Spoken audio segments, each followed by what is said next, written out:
This example will show you how to conduct a one-way analysis of variance using the general linear model using SPSS, and how to interpret those results.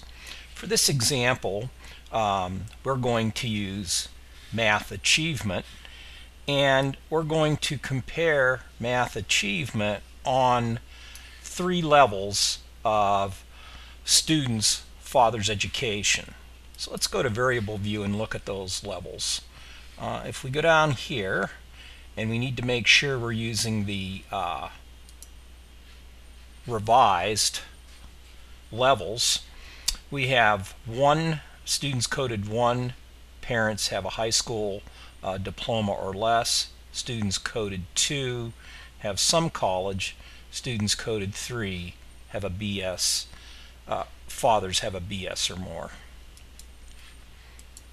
So to conduct this analysis, we'll go to Analyze, and this time we'll use general linear model and go to univariate. And we will put math achievement in our dependent variable box. And remember, we want to use father's education revised, and we'll put that in the fixed factors box. Now, in this case, because it's a one-way analysis of variance, we're going to run a post hoc test because we have 3 groups that potentially could have differences.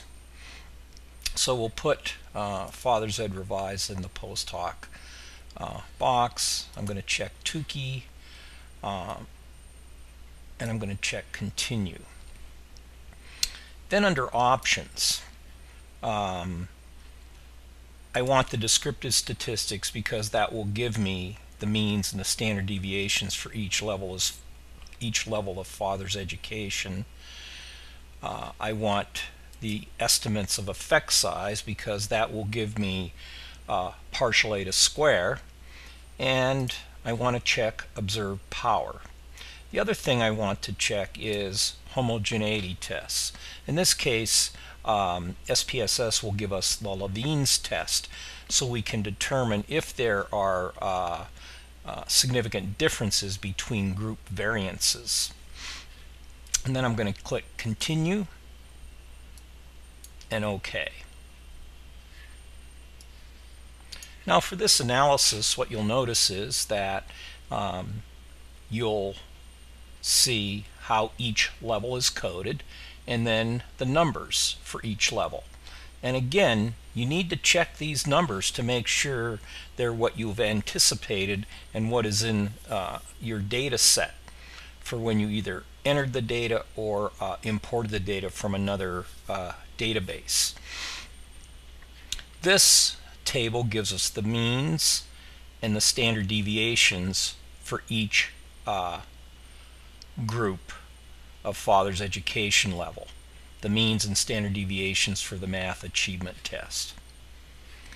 This table shows us Levine's test, which is just barely significant. It's so barely significant that I would not worry about this difference among variances between these groups as violating the assumption of homogeneity of variances. Now this test between subjects table is different than what we see with the one-way ANOVA using the compare means approach. For this table, we want to pay attention to this line right here. This is our significance level for the F ratio for the group comparison for the 3 levels of father's education. We can see that this result is significant, and our partial eta square is 0.184.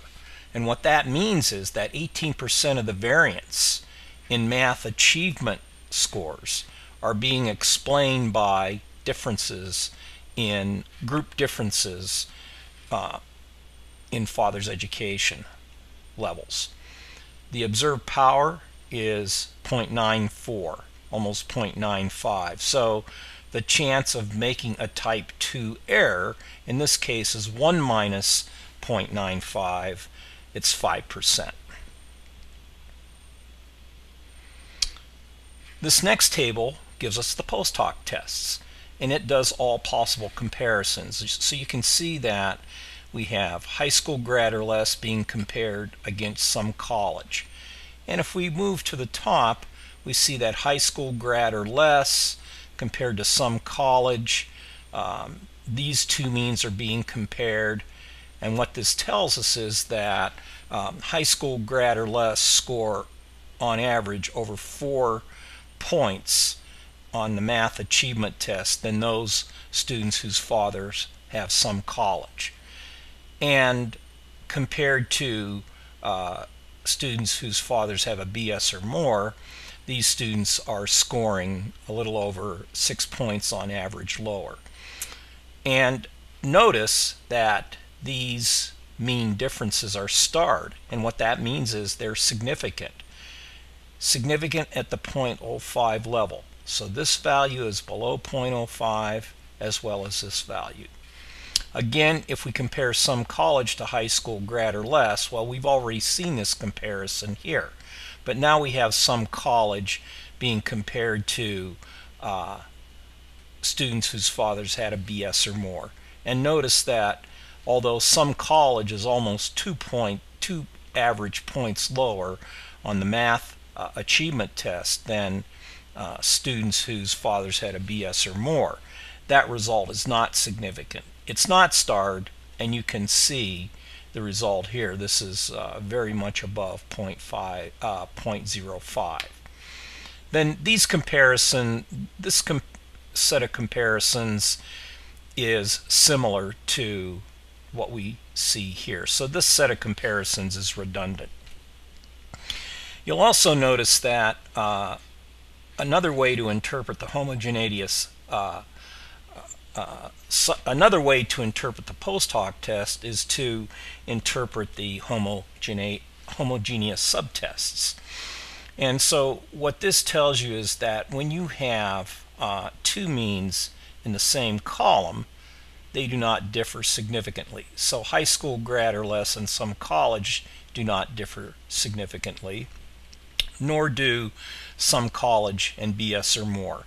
These means on the math achievement test also do not differ significantly.